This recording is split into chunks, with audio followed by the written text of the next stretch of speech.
In the summer of 1980, the most elite high school basketball players in the country gathered together at the annual 5-Star basketball camp. At 5-Star, these top high school players would showcase their skills to college scouts and learn from the most prestigious minds in basketball history. Over the years, the 5-Star basketball camp has hosted dozens of all-time greats. LeBron James, Kevin Durant, Chris Paul, Dwayne Wade, Stephen Curry, Vince Carter, Carmelo Anthony. In its 54-year history, if you were a top high school prospect, you were at this camp. Since 1966, the 5-Star basketball camp has featured over 500 future NBA players and over 10,000 Division I players. And in 1980, the camp's talent pool was loaded. Patrick Ewing, Chris Mullin, Dominique Wilkins, and one of the younger players in the camp, a relatively unknown 6'6" high school sophomore out of Maryland named Len Bias. In 1980, Len Bias was still a raw, naturally gifted, and freakishly athletic phenom who felt lucky enough to get invited to the camp. Just 6 years later, Bias would go on to be a college basketball legend and a second overall pick in the 1986 NBA draft. Bias had just wrapped up his sophomore season at Northwestern High School with his teammate and fellow high school standout Brian Waller. But being a relatively new face in the elite basketball circuit, Bias spent his first few weeks at camp getting to know some of the other camp attendees. With the help of a camp counselor, Bias and Waller were introduced to the camp's brightest young talent. One of the players Bias met in his first week of camp was a skinny 17-year-old shooting guard out of North Carolina, a 6'5" high school junior who was also an unknown at the time. The kid introduced himself to Bias as Black Ice, but you may know him by his other name, Michael Jordan. Jordan and Bias spent the next few weeks together at camp, learning from one another, growing their games together, and eventually becoming friends. Bias, who grew up just 2 miles outside of the University of Maryland campus, even gave Jordan some Maryland gear, two of the most talented players in the country. But their friendship went far beyond this summer camp. In the following years, Jordan and Bias stayed in touch. In 1982, when Bias was a senior in high school, he and Brian Waller met with Michael Jordan and a friend at a University of Maryland football game. Of course, their competitive nature didn't take long to kick in, and before the football game was even over, Bias, Jordan, and their two friends left the game to play some 2-on-2. Years later, Brian Waller proudly stated that he and Bias beat Jordan and his friend. Little did these two phenoms know, they would spend the next 2 years going head-to-head while climbing the ladder of all-time great generational talents. In the mid-80s, just a few years after they met at that camp, it was all Len Bias and Michael Jordan. Everyone else was in a race for third place. But in February of 1984, during the rise of these two legends, they had a matchup for the ages. And let's just say only one of them came out on top. By 1983, Michael Jordan was well on his way to being one of the best collegiate players in the country. He already won an NCAA championship with the Tar Heels and hit a shot that immediately turned Michael Jordan into a household name. Meanwhile, Bias was just beginning his collegiate career, coming off the bench for a solid Maryland squad. And on February 12, 1983, the two friends would face off in a regular season matchup that fans would soon not forget. Back to Matt Doherty. Michael Jordan takes it and gets it. That's three. Jordan fills the left lane. They get it back to him, and it's good. Long jumper by Michael Jordan. Matt Doherty right back out. Michael Jordan for three. His second. North Carolina by 3. Minute 24 left and a half. Michael Jordan as Adkins hits the deck. Michael Jordan, baseline.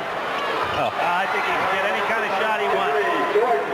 Len Bias over having a word with his coach, Lefty Driesell. This, and he gets fouled. Now, he should have shot this ball right here. Once he got fouled, instead of passing off just in North Carolina.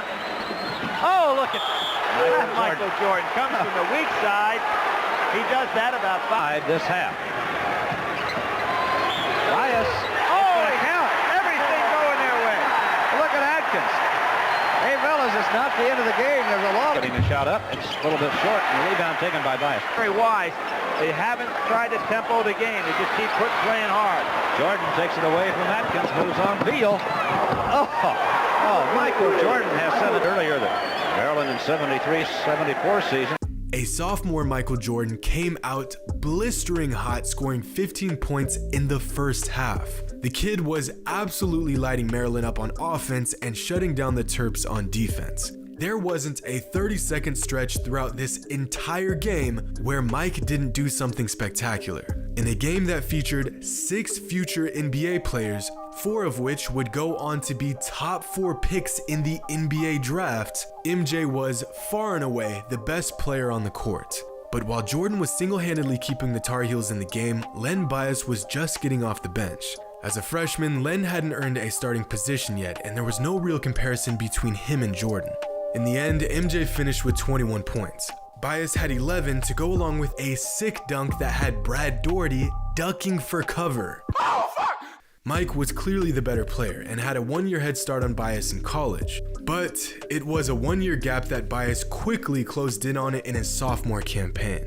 Because the very next season, Bias went from a role-playing freshman to a sophomore superstar.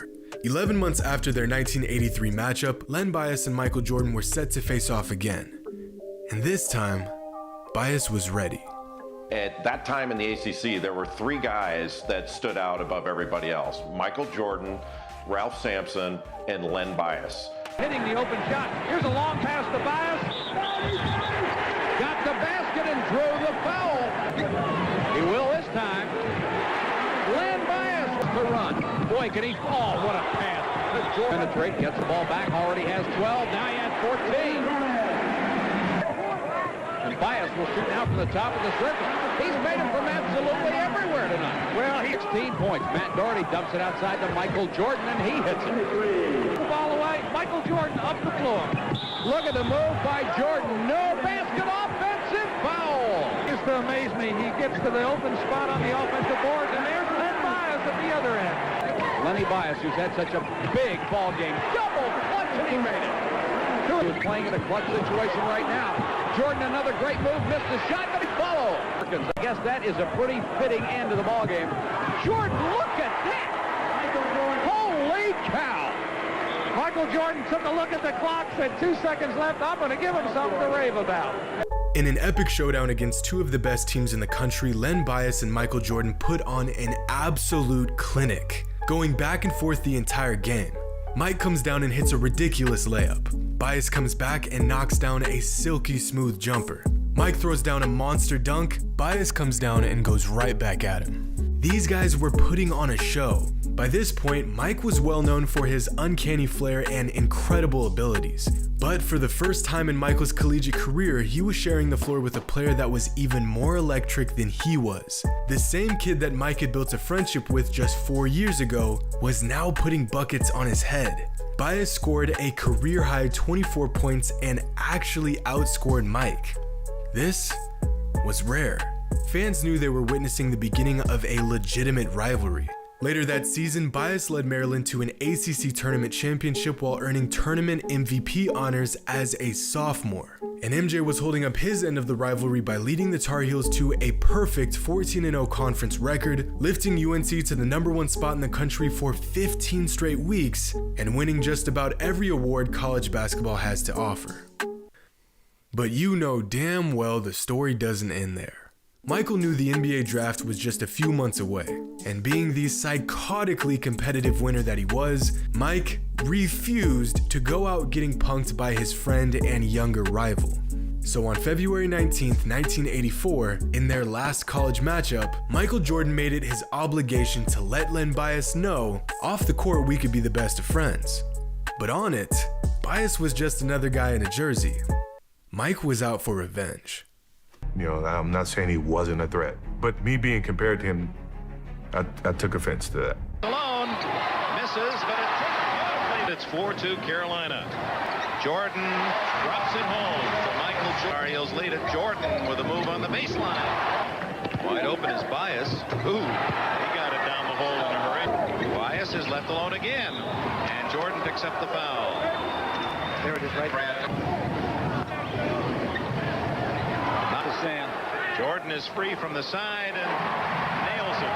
Coleman. And there's Jordan. 3. Freshman pulls up. That leaves Coleman alone, and Jordan blocks him. That fouls from the replays. Coleman.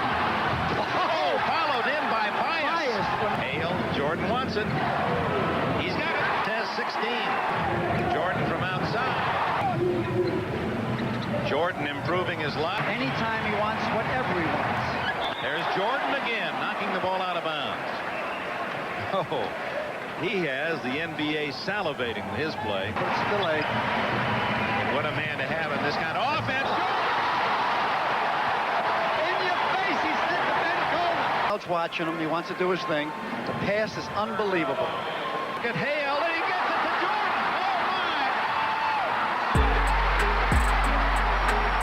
Oh, he is an amazing athlete. We have a timeout. Raise the white flag. It's all over, Dean. Get him out of there. In the last game Jordan and Bias would ever play each other, Mike scorched Maryland for 25 points and 7 rebounds on 71% shooting. Bias put up a noble effort, dropping 16 points, but it became clearer than ever, at least in that moment, Michael Jordan was the superior player.